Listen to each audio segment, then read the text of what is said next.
So today I'm just going to give you a quick synopsis of my learning journey over the last couple of years. I suppose really it all started in 2016 when I went in to meet John Fitzgerald in Harmonics, and suddenly realised that my 21 years in Roche didn't really count for a whole lot outside of Roche.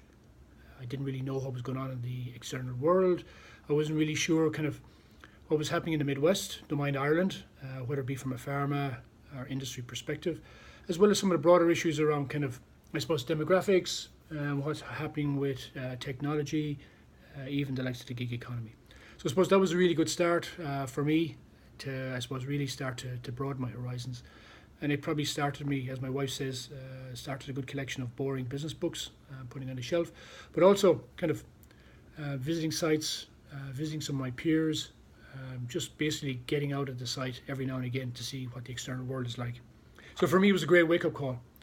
Secondly, I think the way I'd look at it in creating this whole learning environment, the World Cafe certainly resonates with me. Never in the history of Clarecastle did we ever shut the site for 36 hours, where we took everybody off site.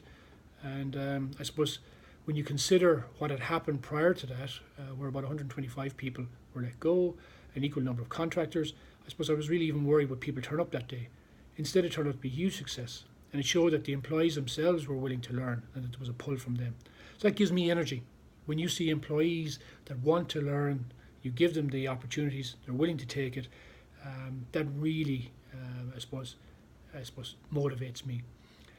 Secondly, I suppose the second element that we had talked about recently in Billy's document was, I suppose, how do we learn? And I remember Mark Fillingham from SA Partners using or giving a comment about what a successful transformation requires. And I suppose really what he had said at the time was it required a shared social future together. I remember thinking, oh my good God, this is real consultant speak. But over the last 18 months, the more and more I see of this program and the more I see of the results and how it's gone, it really highlights to me really what Mark was saying was, I suppose, what's the compelling vision for people? Or the why. What's the why? Why do it? As an employee, why do this program? Why engage? And I think we've done a really, really good job here.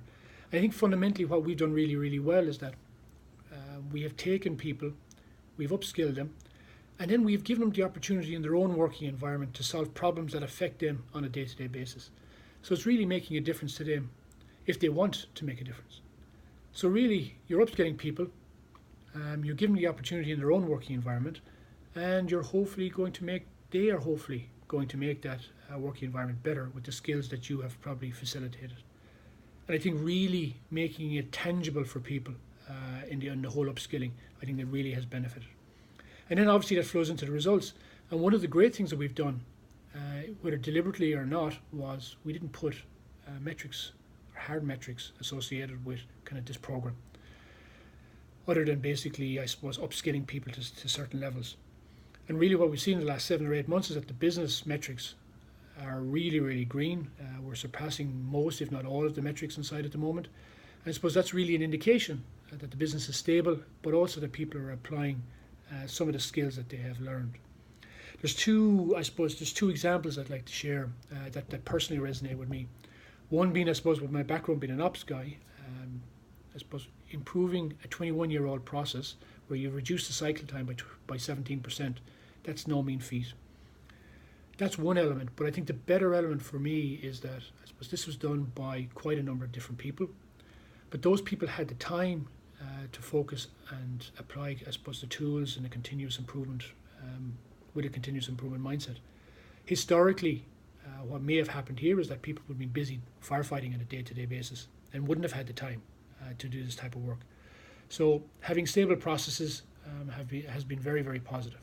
Secondly, and this is one that even resonates even more, if you can imagine the site pulse meeting, a group of middle managers, they're discussing some of the better improvements for the month, and a young head of safety who's at interim at the moment, basically she does her Dragon's Den impression for their improvement in safety for the month and blows all of the mature and existing managers away. We would never have seen this if we hadn't done the program.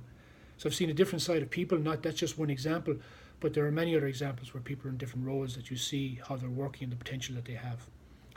I suppose finally for me, what learning really means to me, very, very simply, is I suppose, giving people the space, giving me the space to learn, or at least give people the opportunity if they want to learn and upskill. I'm after traveling 21 hours to Brazil because I was asked to come here to share some of the experiences in Clarecastle from the lean perspective, as well as some of just the general management stuff. That gives me energy.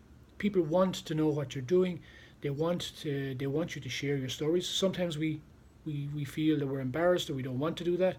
I think it's the wrong attitude. We have a great story to tell. We all should be proud of what we're doing. And I suppose really that's what gets me out of bed in the morning, is seeing the people like the head of the safety, seeing some of the improvements around the site, having the opportunity to visit people and share our stories, as well as learn. And hopefully this week, the 21 hours on a plane hasn't been wasted, and I learn and bring something else back. That's what learning means to me.